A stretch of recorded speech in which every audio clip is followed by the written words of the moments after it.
Halo Bapak Ibu teman-teman, kita bertemu kembali di dalam channel Buyung Kosaputra.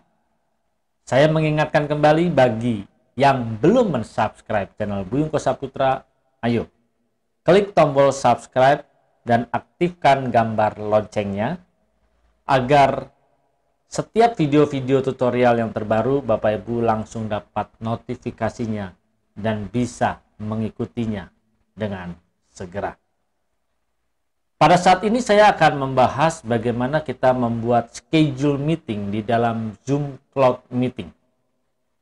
Selama ini mungkin kita hanya sebagai peserta, hanya sebagai yang join, tetapi bagaimana kalau kita mau membuat sendiri schedule meeting, baik itu mungkin kita gunakan di dalam mengajar, atau meeting di dalam dunia marketplace, kita bisa gunakan untuk hal apapun. Kita akan langsung masuk saja ke dalam aplikasi Zoom Cloud Meeting. Ketika kita sudah membuka aplikasi Zoom Cloud Meeting, maka akan tampil seperti ini. Jadi Bapak Ibu bisa melihat di sini ada join meeting. Kalau kita tidak sign in, kita hanya join, kita tinggal klik join. Tapi kalau kita punya atau kita mau membuat schedule sendiri, kita tinggal klik sign in. Di dalam sign in ini ada dua. Kita kalau yang belum bisa sign up free, kita bisa sign up, kita bisa mendaftar. Kalau yang sudah punya ID dengan kita sudah mendaftar, bisa langsung join di sini dengan email kita, atau juga kita bisa melakukan join, melakukan sign in dengan email Google atau dengan Facebook. Nah, di sini saya menggunakan yang sudah ada, yang sudah di sini saya pakai login. Saya akan masukkan passwordnya terlebih dahulu.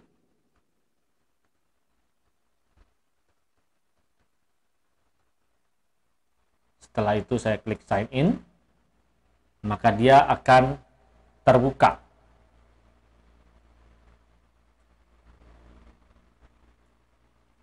Setelah terbuka, dia akan tampil seperti ini.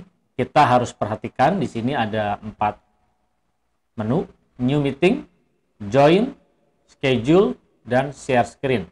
Kalau kita menggunakan tombol new meeting, berarti kita langsung membuat meeting saat ini juga tanpa kita membuat schedule untuk kita invite ke orang lain. Schedule di tanggal berapa, keesokan harinya, tidak perlu. Untuk join, kita menggunakan ini kalau kita hanya di-invite dan diundang untuk masuk ke dalam sebuah meeting dengan menggunakan Zoom. Untuk schedule, ini yang akan kita lakukan. Kita bagaimana sekarang membuat schedule di dalam meeting atau pertemuan secara online. Kita klik schedule, maka akan muncul seperti ini. Di schedule-nya ini kita akan membuat topiknya misalnya apa? Topik pertemuannya misalnya latihan membuat, kita pakai huruf besar semua contohnya ya, buat topik latihan membuat schedule Zoom meeting. Kapan kita maunya? Misalnya hari ini juga, ini kebetulan saya buat di tanggal 25 Februari 2021. Kita misalnya mau membuat di jam 16 misalnya. Jam 16, berapa lama durasinya? 2 jam, 3 jam. Kita bisa misalnya 1 jam di tanggal yang sama. Perhatikan di sini ada tombol recurring meeting.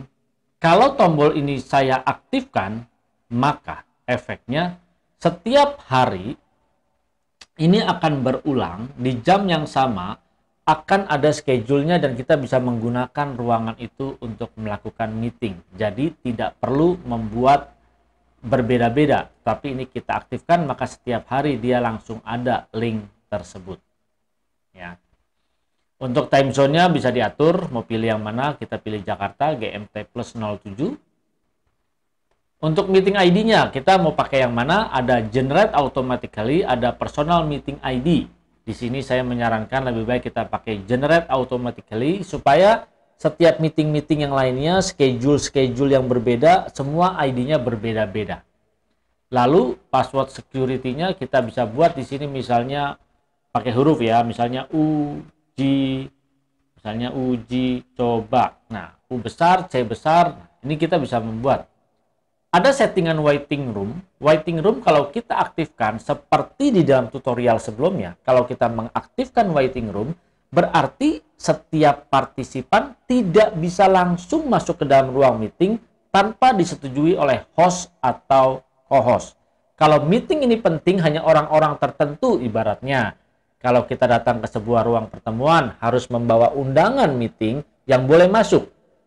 Di sini pun kalau kita mengaktifkan waiting room, orang yang datang maka host dan co-host mendapatkan notifikasi dan bisa melihat orang ini boleh masuk atau tidak. Ini kalau kita aktifkan. Kalau ini kita aktifkan, only authenticated users can join. Jadi, hanya orang-orang yang join dengan ID-nya di dalam Zoom yang bisa masuk. Kalau dia tidak melakukan sign in, dia tidak bisa masuk karena itu merupakan authenticated-nya saja. Nah, ini yang sekarang kita mau aktifkan atau tidak. Kalau saya hilangkan karena bagi orang-orang yang mungkin dia tidak punya ID untuk masuk Zoom, dia bisa join saja. Settingan berikutnya, video. Di sini host dalam kondisi dipilih on, partisipan dipilih on supaya standarnya mereka masuk dalam kondisi on. Untuk audio bisa pilih telepon saja atau telepon and komputer audio atau komputer audio atau third party audio, tergantung mau yang mana. Dial in-nya juga bisa diedit kalau yang menggunakan telepon. Untuk kalender bisa dikonekin, ini schedule-nya ke Google Calendar, bisa dikonekin juga ke kalender yang lainnya. Kalau ke Google Calendar, maka dia akan langsung masuk di dalam secara otomatis ke dalam Google Calendar. Kalau kita sudah menginstall di dalam handphone kita atau gadget kita ada Google Calendar, atau kita juga membuka dari browser kita Google Calendar. Perhatikan ada advanced option. Di dalam advanced option ada pilihan di sini. Kalau kita centang allow participant to join, jadi kita memberikan persetujuan kepada partisipan untuk join sebelum hostnya join. Kapan waktunya kita bisa pilih di sini? Bisa 5 menit sebelumnya, 10 menit, 15 menit, atau anytime. Kalau kita memilih anytime berarti kapanpun dia bisa tengah malam, jam 12 malam, jam 1 pagi, jam 2 pagi, dia bisa masuk tanpa ada jadwal pada saat itu. Tapi kalau kita buat 5 menit, 10 menit, atau 15 menit, maka dia bisa masuk sesuai dengan waktu yang kita tetapkan di jadwal yang kita undang itu. Misalnya jam 16, berarti dia kalau misalnya di setting 5 menit sebelumnya, jam 15.55 menit baru dia bisa masuk. Kalau 10 menit kita tinggal kurangkan waktunya 10 menit, dia baru bisa join tanpa host masuk. Mute participants upon entry saya aktifkan supaya setiap orang yang masuk di dalam ruangan dia langsung statusnya mute, jadi tidak perlu repot-repot atau tidak mengganggu kalau meeting sudah berjalan. Automatically record meeting kalau kita aktifkan maka dia langsung otomatis merecord pertemuan itu dan kita bisa memilih recordnya di lokal, di laptop kita atau di cloudnya Zoom itu sendiri. Ini kalau kita aktifkan. Kalau saya tidak aktifkan karena kalau masuk belum apa-apa itu merecord itu membuat size-nya menjadi besar, penyimpanannya menjadi cepat boros. Approve or block entry for user from specific countries or regions. Jadi kalau ini kita aktifkan, kita bisa memilih atau mengapprove atau memblok negara-negara mana saja. Kita bisa milih di sini misalnya only allow, kita hanya memberi persetujuan dari negara-negara yang kita setujui, misalnya hanya Indonesia saja, maka di luar Indonesia tidak bisa masuk ke ruangan meeting itu.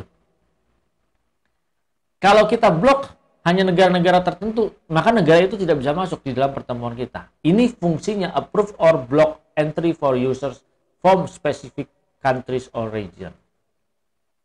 Kalau kita membutuhkannya. Untuk alternatif host, ini juga bisa digunakan kalau orang tersebut juga punya ID Zoom. Tapi kalau dia tidak punya ID Zoom, maka ini tidak akan berfungsi sama sekali.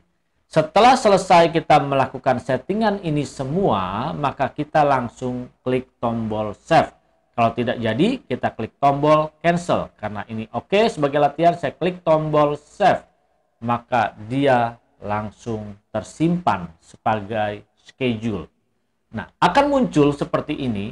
Ini kita bisa copy meeting invitation-nya.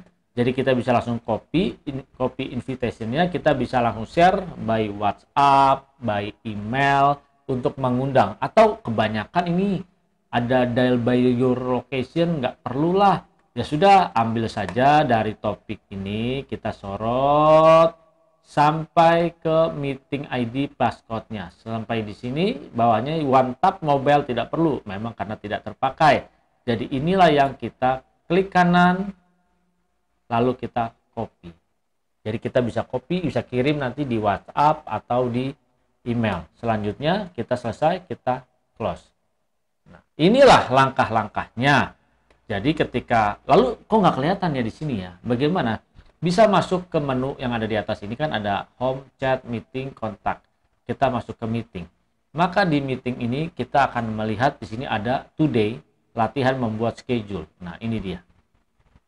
Kalau mau merubah settingan seperti tadi, kita tinggal klik edit saja, maka dia akan terbuka sama seperti tadi. Kalau ada yang mau kita rubah, kalau tidak ada, begitu jamnya kita mau masuk, kita tinggal klik start. Atau kita mau copy buat undang ke orang lain bisa. Atau nggak jadi, mau kita hapus, kita tinggal delete. Nah, ini show meeting invitation yang tadi juga bisa lihat. Misalnya nggak jadi, ya udah delete saja, kita delete saja, maka dia akan hilang dari schedule yang ada. Itulah tadi cara membuat schedule meeting dengan menggunakan Zoom Cloud Meeting. Jadi saat ini Bapak Ibu sudah dapat mengerti, memahami bagaimana cara membuat schedule di dalam Zoom Cloud Meeting.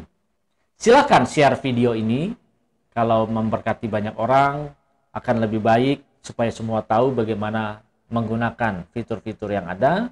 Dan jangan lupa Bapak Ibu teman-teman dukung kami dengan mengklik tombol subscribe dan aktifkan gambar loncengnya agar kami juga dapat terus berkarya membuat tutorial-tutorial berikutnya. Terima kasih.